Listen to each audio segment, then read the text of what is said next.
আপনারা জনগণকে গণভোটে হ্যাঁ ভোট দিতে বলছিলেন রুবেল ভাই, মানে তখন কিন্তু এই কথা বলেন নাই যে আগে গণভোট সংসদ ও সংবিধানের অনুমোদন করতে হবে। জুলাই সনদে আপনারা সই করছেন, সই করার সময় আপনারা বলেন নাই আগে সংসদে এটা পাশ করাতে হবে। সংসদ ও সংবিধানের কথা বলে আপনারা সংবিধানের সংস্কার পরিষদ কোর্ট করতেছে আমি আটকে রাখছেন। এই অবস্থায় জামাত এনসিপি যদি সন্দেহ করে যে বিএনপি সরকার শেষ পর্যন্ত জুলাই সনদ বাস্তবায়ন করবে না, এবং সেই সন্দেহের প্রতি যদি আমি আস্থা রাখি, আমি খালেদ মহিউদ্দিন, যে আসলে বিএনপি করবে না, এই পুরনো বন্দোবস্তে দেশ চালাবে, তো তাদের সন্দেহ আমাদের সন্দেহ এবং ওদের প্রতিবাদ, আমি তার প্রতিবাদ করতে পারবো না, আমার সন্দেহটা থাকলো, এইটা যৌক্তিক মনে করেন কিনা আপনি? মনে করি না, সবাই সন্দেহ তো মানুষের একটা রাইট, জি, এটা আপনার অধিকার, জি করতেই পারেন, জি, আপনার মতো হচ্ছে না এটা ভেবে আপনি প্রতিবাদ করতে পারেন, এটা আপনার রাইট, জি। কিন্তু আমি যেখানে বলতে চাই, জুলাই সনদ বিএনপি যা সই করেছে তা বাস্তবায়ন করবার জন্য জনগণের কাছে বিএনপি অঙ্গীকারাবদ্ধ, অক্ষরে অক্ষরে সই করা জুলাই সনদের বাস্তবায়ন বিএনপি করবে। এক নাম্বার দুই হচ্ছে, জুলাই গণভোটে যে সংবিধান সংস্কার পরিষদ করা হয়েছে তার জন্য গণভোটটা হয়নি। যে জাতীয় নির্বাচনটা হয়েছে জনগণের একটা মেম্বার অফ পার্লামেন্ট করার জন্য ভোট হয়েছে, দুটো ব্যালটে ভোট হয়নি, যে আপনি একটা মেম্বার অফ পার্লামেন্ট আর একটা হচ্ছে সংবিধান সংস্কার পরিষদ। আমরা ভোট করেছি কিসের? নির্বাচন কমিশন দুটি ভোট করতে পারে, রাষ্ট্রপতি নির্বাচন এবং সংসদ নির্বাচন, পার্লামেন্ট নির্বাচন। পার্লামেন্টে ব্যালটটা হয়েছে মেম্বার অফ পার্লামেন্ট হওয়ার, আমাকে কিন্তু ওখানে ব্যালট ছিল না যে আমি সংবিধান সংস্কার পরিষদের সদস্য হচ্ছি। জনগণ আমাকে মেম্বার অফ পার্লামেন্ট হিসেবে নির্বাচিত করেছে, আমি মেম্বার অফ পার্লামেন্ট হিসেবে শপথ নিয়েছি। আমি সংবিধান সংস্কার পরিষদের হয়ে শপথ নেওয়ার ম্যান্ডেট। আপনি জানতেন কিনা যে আপনাকে দুইটা শপথ নিতে হবে? আপনি জানতেন কিনা যে আপনি দুইটা শপথ নিতে হবে? আমি শেষ করি, এটা লেখা ছিল কিন্তু।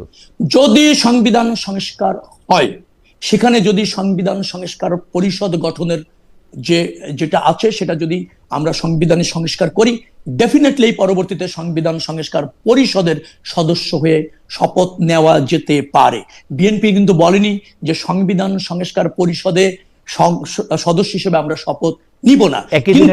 যে নির্বাচনটা হয়েছে আমরা প্লিজ, যে নির্বাচনটা হয়েছে সেটা আমরা সংসদ সদস্য হিসেবে নির্বাচিত হয়েছি, আমরা সেই জন্য সংসদ সদস্য হিসেবে এই মুহূর্তে সংবিধান অনুসারে যে শপথ নেওয়া দরকার সেটি নিয়েছি। কিন্তু সংবিধান সংস্কার পরিষদের সদস্য হিসেবে শপথ নিতে পারি বা মানুষ আমাদেরকে নির্বাচিত করেছে, সেটা কিন্তু সঠিক না বিধায় সাংবিধানিক ওইখানে এই শপথের কোনো বাধ্যবাধকতা নেই, কোনো বৈধতা নেই, যার জন্য আমরা সেটা নেইনি।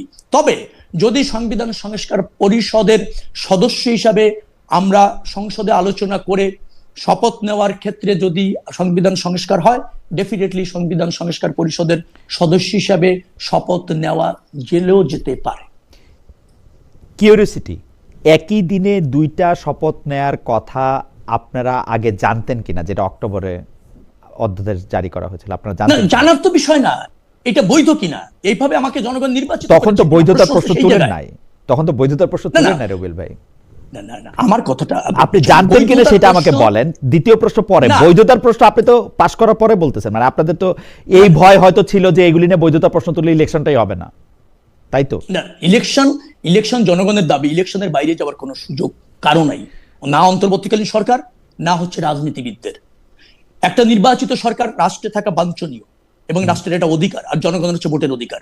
জনগণ তার জনপ্রতিনিধি নির্বাচিত করেছে, সংসদ সদস্য নির্বাচিত করেছে, সার্বভৌম ক্ষমতা দিয়েছে সংসদকে, অর্থাৎ জনগণের। আর আমরা যে জুলাই সনদে সই করেছি তার প্রতি জনগণ আস্থা রেখে ব্রুট মেজরিটি আমাদেরকে দিয়েছে। অর্থাৎ আমাদের এই সংসদে জনগণের হয়ে ফাংশন করার সার্বভৌম ক্ষমতা রয়েছে, সেহেতু নিশ্চয়ই আমি আবারও বলি, জুলাই সনদ বাস্তবায়ন করবার যেটা আমরা সই করেছি সেটা আমাদের অঙ্গীকার, আমরা তো করব। কিন্তু সেটার মানে এই নয় যে আপনার মানে একটা দাবি যেটা আমরা সই করিনি, এবং এই সংবিধান সংস্কার পরিষদের কোনো অংশটাই আমাদের জুলাই সনদে ছিল না, অথবা আমরা ওটা সই করিনি।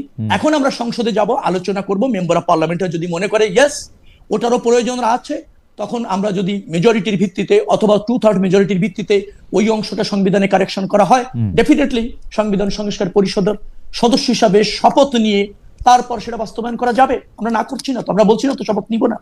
আমরা সাংবিধানিক ধারাটা অব্যাহত রাখতে চাইছি, এটা খুবই জরুরি এবং এটা রাখার জন্য জনগণ আমাদের ম্যান্ডেট দিয়েছে।